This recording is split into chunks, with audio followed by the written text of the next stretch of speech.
बिस्मिल्लाहिर्रहमानिर्रहीम। अल्लाहुम्मा सल्लि अला मुहम्मदिन व आले मुहम्मद। अस्सलाम वालेकुम। कैसे हैं आप सब? उम्मीद करता हूँ सब खैरियत से होंगे। अल्लाह पाक आप सबको अपने हिफ़्ज़-ओ-अमान में रखे, सलामत रखे, आमीन।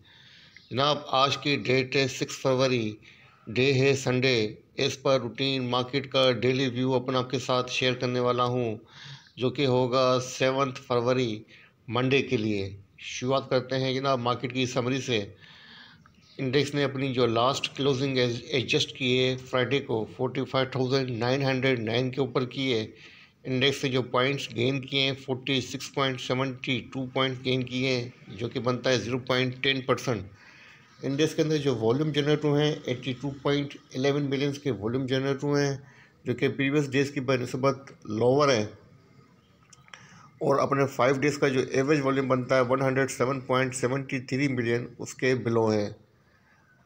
इंडेक्स ने जो अपनी ओपनिंग दी थी 45,897 के पास से दी थी। उसके बाद अपना जो हाई पोस्ट किया है 46,133 का किया है। जो अपना लो पोस्ट किया है 45,814 का किया है। थ्रू आउट द डे जो इंडेक्स की पोजीशन रही है काफ़ी नैरो रेंज बाउंड पोजीशन रही है।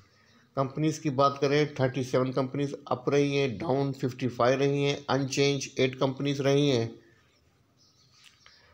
टॉप पॉइंट कंट्रीब्यूटर्स की बात करें, नंबर 1 पे एफएफसी है जनाब, जिसने 23.8 किए हैं। उसके बाद एमटीएल है जिसने 25.8 किए हैं। उसके बाद पीएसओ ने 24.8 किए हैं। ओजीडीसी ने 11.8 किए हैं। शेल ने 12 पॉइंट इंडेक्स के अंदर ऐड किए हैं। अगर डिक्लाइनर की बात करें तो जनाब नंबर 1 पे आता है। अगर जनाब डिक्लाइनर की बात करें नंबर 1 पे सी से, जिसने 22 पॉइंट डिक्लाइन किए हैं। सेकंड नंबर पे पाकिस्तान ऑयल है जिसने 20 पॉइंट डिक्लाइन किए हैं। एंग्रोन ने 8 पॉइंट डिक्लाइन किए हैं। एमईबीएल ने 7 पॉइंट डिक्लाइन किए हैं। ईएफयूजी ने 5 पॉइंट डिक्लाइन किए हैं। उसके साथ दिया टीआरजी ने, एफसीसीएल ने, एवीएन ने, एक्सेट्रा एक्सेट्रा। बात करते हैं जनाब फ्राइडे को जो वॉल्यूमीटर कंपनीज रही हैं। नंबर 1 पे WTL है जिसने ₹2.29 के ऊपर अपनी क्लोजिंग एडजस्ट की है। नेगेटिव रहा है 1.72%। सेकंड नंबर पे टेली है जिसने ₹17.71 के ऊपर अपनी क्लोजिंग एडजस्ट की है। पॉजिटिव रहा है 1.49%। थर्ड नंबर पे WGL है जनाब, इसने ₹22.38 के ऊपर अपनी क्लोजिंग एडजस्ट की है। पॉजिटिव रहा है 0.63%। उसके बाद नंबर आता है OGTC का, जिसने ₹89.51 के ऊपर अपनी क्लोजिंग एडजस्ट की है। पॉजिटिव रहा है 1.32%। उसके बाद नंबर आता है FNEL का, जिसने ₹9.17 के ऊपर अपनी क्लोजिंग एडजस्ट की है। पॉजिटिव रहा है 3.27%। जनाब फ्राइडे को 4 फरवरी को जो फाइनेंशियल रिजल्ट अनाउंस हुए थे उनका ओवरव्यू कर लेते हैं। नंबर 1 पे हमारे पास जो कंपनी है वो पाकिस्तान ऑयल है। Q2 का ये रिज़ल्ट है जनाब। इसकी जो EPS आई है ₹19.96 आई है, और आपको ₹20 का उन्होंने डिविडेंड भी दिया है। सेकंड नंबर पे आता है ATRL अटक रिफाइनरी। Q2 का रिज़ल्ट है जनाब। इसकी जो EPS आई है ₹11.46 आई है। डिविडेंड वगैरह नील है। उसके बाद नंबर आता है जनाब APL का, अटक पेट्रोलियम का, जिसकी EPS आई है जनाब ₹42.41 आई है, और आपको ₹15 का डिविडेंड भी दिया है। इसके बाद नंबर आता है जनाब NRL का, तो ये रिजल्ट भी Q2 का है, और इसकी जो EPS आई है ₹26.81 आई है, और डिविडेंड वगैरह बोनस वगैरह नील है। तो जनाब ये थे 4 फरवरी के फाइनेंशियल रिजल्ट्स जो आपके साथ शेयर कर रहा हूँ, और मामूली सा ओवरव्यू आपके साथ शेयर किया है। 4 फरवरी की इनसाइडर ट्रांजेक्शन को चेक कर लेते हैं। नंबर 1 पे हमारे पास जो कंपनी है वो FUDLM है। इसका ट्रेंड बाइंग के ऊपर है, और अभी तक कॉर्पोरेट जो है 7,32,050 शेयर्स की बाइंग कर चुकी है। फ्राइडे को उसके क्या ट्रांजेक्शन हुई है चेक कर लेते हैं। बाइंग हुई है जनाब 7,32,050 शेयर्स की बाइंग हुई है ₹15 की प्राइस के ऊपर। अच्छी मेजर ट्रांजेक्शन है, इसको नोट कीजिएगा। सेकंड नंबर पे HBL है जनाब। इसका ट्रेंड सेलिंग के ऊपर है। फ्राइडे को इसके क्या हुआ है, गिफ्टिंग हुआ है 577 शेयर्स का। इसके बाद नंबर आता है जनाब IBFL का। इसका ट्रेंड भी बाइंग के ऊपर है, और इसके अंदर जो फ्राइडे को ट्रांजेक्शन हुई है 1900 शेयर्स की 170 की प्राइस के ऊपर। इसके बाद नंबर आता है जनाब रेडको का, तो इसका ट्रेंड भी बाइंग के ऊपर है, और अभी तक कॉर्पोरेट जो है 55,500 शेयर्स की बाइंग कर चुकी है। फ्राइडे को क्या हुआ है, 52,000 शेयर्स की बाइंग हुई है 8 रुपीज़ की प्राइस के ऊपर। इसके बाद हम बताए शेल का जनाब, इसका ट्रेंड भी बाइंग के ऊपर है। कारपोरेट ने 500 शेयर्स की बाइंग की हुई है और फ्राइडे को इसके अंदर सेलिंग हुई है 200 शेयर्स की 134 की प्राइस के ऊपर। इसके बाद हम बताए SPL का, स्पेल का, तो इसका ट्रेंड भी बाइंग के ऊपर है। 1,09,500 शेयर्स की अभी तक कारपोरेट बाइंग कर चुकी है और फ्राइडे को इसके अंदर क्या हुआ चेक कर लेते हैं। बाइंग हुई है 2,000 शेयर्स की 17 रुपीज़ 40 पैसा की प्राइस के ऊपर। इसके बाद हम बताएं MTL का, और ये ट्रांजेक्शन है 3 फरवरी की, तो आज की ट्रांजेक्शन को मतलब लास्ट ट्रांजेक्शन को यहीं क्लोज करते हैं। अच्छा जनाब, 4 फेब का जो इंपॉर्टेंट डेटा है उसको भी देख लेते हैं। पोर्टफोलियो इन्वेस्टमेंट लिपी डेटा आपके सामने मौजूद है। इसमें आप देख सकते हैं कि फ्राइडे को जो पोजीशन बनी है फॉरेन कॉर्पोरेट्स और फॉरेन इंडिविजुअल्स की जो नेट पोजीशन है 0.52 मिलियन की इनकी नेट सेलिंग है। और जिस सेक्टर के अंदर उन्होंने सेलिंग की है सबसे ज़्यादा जनाब वो है 0.28 के साथ टेलीकॉम सेक्टर, उसके बाद 0.22 के साथ फर्टिलाइजर सेक्टर, और जिस सेक्टर के अंदर बाइंग की है वो है ऑयल एंड गैस 0.25 मिलियन की इसके अंदर बाइंग की है।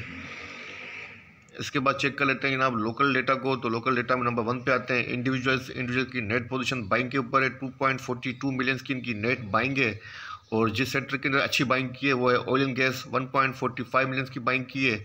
उसके बाद सेकंड नंबर पे कंपनीज का नंबर आता है। कंपनीज की नेट पोजीशन सेलिंग के ऊपर है 1.08 मिलियन की नेट इनकी सेलिंग है। जिस सेक्टर के अंदर अच्छी सेलिंग की है वो है जनाब 0.82 मिलियन की, वो है ऑयल एंड गैस के अंदर। इसके बाद नंबर आता है जनाब बैंक्स का। बैंक्स की नेट पोजीशन सेलिंग के ऊपर है 1.18 मिलियन की नेट सेलिंग है। और जिस सेक्टर के अंदर अच्छी सेलिंग की है इन्होंने वो है 0.95 मिलियन की फर्टिलाइजर सेक्टर के अंदर।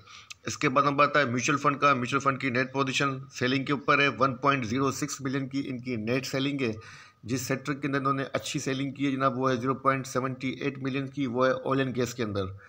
इसके बाद नंबर आता है जनाब अदर्स इंस्टीट्यूट का। तो अदर इंस्टीट्यूट की नेट पोजीशन बाइंग के ऊपर है 4.13 मिलियन की नेट बाइंग की है। और जिस सेक्टर के अंदर सबसे अच्छी बाइंग की है वो है 1.61 मिलियन के साथ फर्टिलाइजर सेक्टर। उसके बाद 0.65 के साथ आता है जनाब सीमेंट सेक्टर। उसके बाद नंबर आता है जनाब ब्रोकर्स का। ब्रोकर्स की नेट पोजीशन सेलिंग के ऊपर है 0.30 बिलियन की नेट इनकी सेलिंग है। जिस सेक्टर के अंदर इन्होंने अच्छी सेलिंग की है जनाब वो है 0.19 बिलियन के साथ फूड सेक्टर। और जिस सेक्टर के अंदर की बाइंग नज़र आ रही है जनाब 0.21 बिलियन की, वो है ऑयल एंड गैस। इसके बाद नंबर आता है जनाब इंश्योरेंस कंपनीज़ का। तो इंश्योरेंस कंपनीज़ की जो नेट पोजीशन है वो अच्छी खासी सेलिंग के ऊपर है। नेट 2.39 मिलियन की नेट सेलिंग है इंश्योरेंस की। और जिस सेक्टर के अंदर उन्होंने अच्छी सेलिंग की है जनाब वो है 0.54 मिलियन की ऑयल एंड गैस के अंदर। उसके बाद 0.14 की है इन्होंने ऑयल एंड गैस मार्केटिंग के अंदर, और 0.37 की भी की है इन्होंने फर्टिलाइजर सेक्टर के अंदर। तो जनाब यहाँ पर आप देख सकते हैं सेक्टर वाइज जो सेक्टर मुझे अंडर प्रेशर लग रहा है वो है जनाब ऑयल एंड गैस एक्सप्लोरेशन। इसके अंदर मुझे तकरीबन जो मेजर हमारे इंस्टीट्यूट हैं वो सेलिंग के ऊपर लग रहे हैं। म्यूचुअल फंड भी सेलिंग के ऊपर है, इंश्योरेंस भी सेलिंग के ऊपर है, और बैंक्स ने भी इसके अंदर सेलिंग की है, कंपनीज ने इसके अंदर सेलिंग की है सिवाय इंडिविजुअल्स के और ब्रोकर्स के। और फॉरेन कॉर्पोरेट्स और फॉरेन इंडिविजुअल ने भी इसके अंदर थोड़ी सी माइनर बाइंग की है। और जो अच्छा सेक्टर लग रहा है जिसके अंदर काम चल रहा है और लोग बाइंग कर रहे हैं वो है फर्टिलाइजर सेक्टर। तो फर्टिलाइजर सेक्टर के अंदर इंस्टीट्यूट्स ने काफ़ी अच्छी बाइंग की है 1.61 मिलियंस की। मतलब इन दो कंपनीज़ के अंदर, दो सेक्टर्स के अंदर जो है अच्छा काम हो रहा है। ऑयल एंड गैस मार्केटिंग और ऑयल एंड गैस एक्सप्लोरेशन, और दूसरा जो है हमारा फर्टिलाइजर सेक्टर। ठीक है ना। आप तो हो गया लिपी डेटा आपके साथ शेयर किया है 4 फरवरी का। अब देखते हैं अगर मेरे पास सेटलमेंट रेशियो या ओपन इंटरेस्ट डेटा है तो आपके साथ शेयर कर देता हूँ। जनाब आपके सामने टॉप 10 कंपनीज़ का ओपन इंटरेस्ट डेटा मौजूद है 4 फरवरी का। इसमें आप देख सकते हैं कि जो ओवरऑल डेटा की पोजीशन है वो फ्लैट पोजीशन है, ना इंक्रीज़ हुआ है ना डिक्रीज़ हुआ है, और बल्कि प्रीवियस डेज की बनस्बत सेम रहा है। तो यहाँ पर आप देख सकते हैं कि जिस कंपनी के अंदर मुझे चेंज नज़र आ रहा है 12.7% डिक्लाइन हुआ है TPLP का, और TPLP की प्राइस भी डिक्लाइन हुई है। इसका मतलब है TPLP की जो पोजीशन है वो अनसर्टन पोजीशन है, किसी भी वक्त कुछ भी कर सकता है। उसके बाद सेकंड नंबर पे 11.2% इंक्रीज़ हुआ है OGDC का। OGDC की प्राइस भी इंक्रीज़ हुई है। OGDC के अंदर लॉन्ग पोजीशन को इंडिकेट कर रहा है। इसके बाद जनाब नंबर आता है यहाँ पर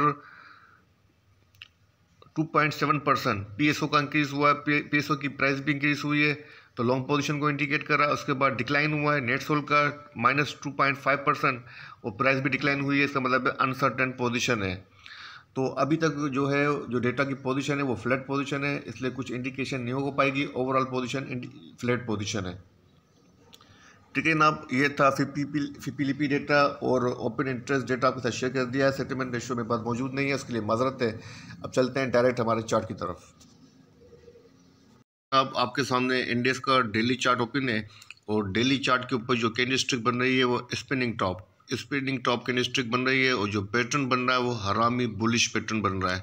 हरामी कैंडलस्टिक जो हो रही है, हरामी बुलिश बेबी कैंडलस्टिक वो अपेयर हो रही है। और यहाँ पर आप देख सकते हैं कि अब इंडेक्स के पास जो बन रही है रेजिस्टेंस डायरेक्ट यहाँ बनेगी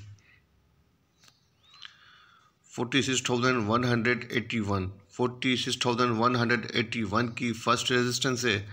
और उसके बाद जो सेकंड बनेगी रेजिस्टेंस, थोड़ा सा चार्ट को जूम आउट करना पड़ेगा ताकि हम सेकंड रेजिस्टेंस को ट्रेस कर सकें। तो जनाब सेकंड जो रेजिस्टेंस बन रही है वो यहाँ बन रही है।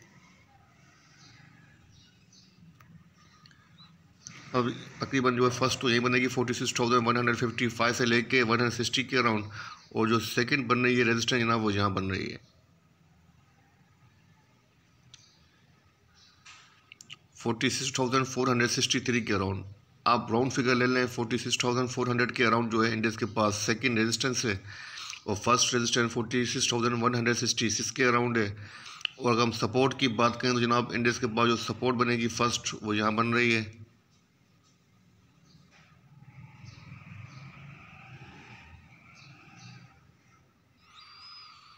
45,700 के अराउंड जो है इंडेक्स के पास फर्स्ट सपोर्ट है। और जो सेकंड सपोर्ट बनेगी जनाब वो यहाँ बन रही है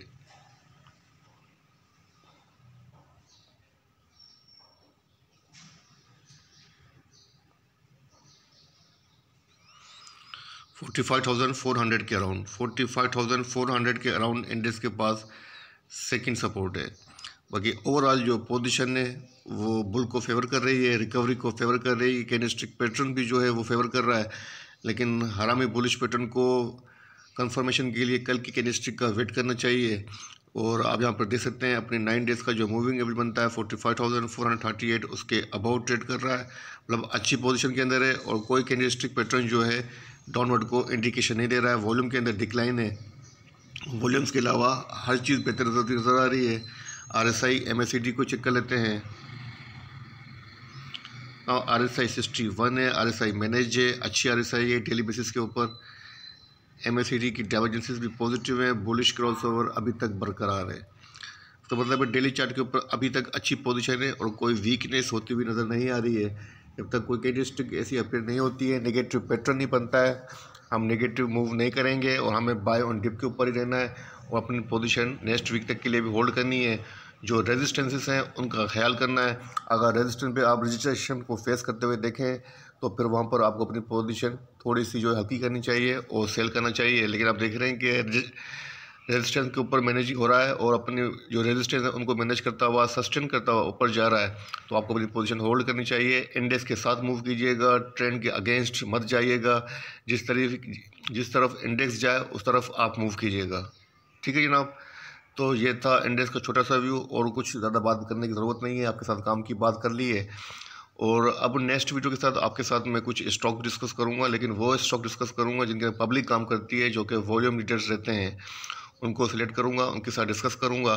और फिर उसके बाद जो वीडियो बनाऊँगा उसमें व्यूवर्स की जो स्टॉक्स होंगे उनको इंशाअल्लाह ताला ऐड करने की कोशिश करूँगा। इस वीडियो को यहीं एंड करता हूँ। वीडियो बनाते हुए कोई गलती कोई कोताही हुई हो तो माफ़ी का तलबगार हूँ। अपने प्यारों का बहुत ख्याल रखिएगा, मुझे अपनी दुआ में रखिएगा। मेरी वालदा के लिए खुसूसी दुआ कीजिएगा, उनकी सेहतयाबी के लिए आप लोगों का मशकूर रहूँगा। जज़ाकल्लाह, अल्लाह हाफ़िज़।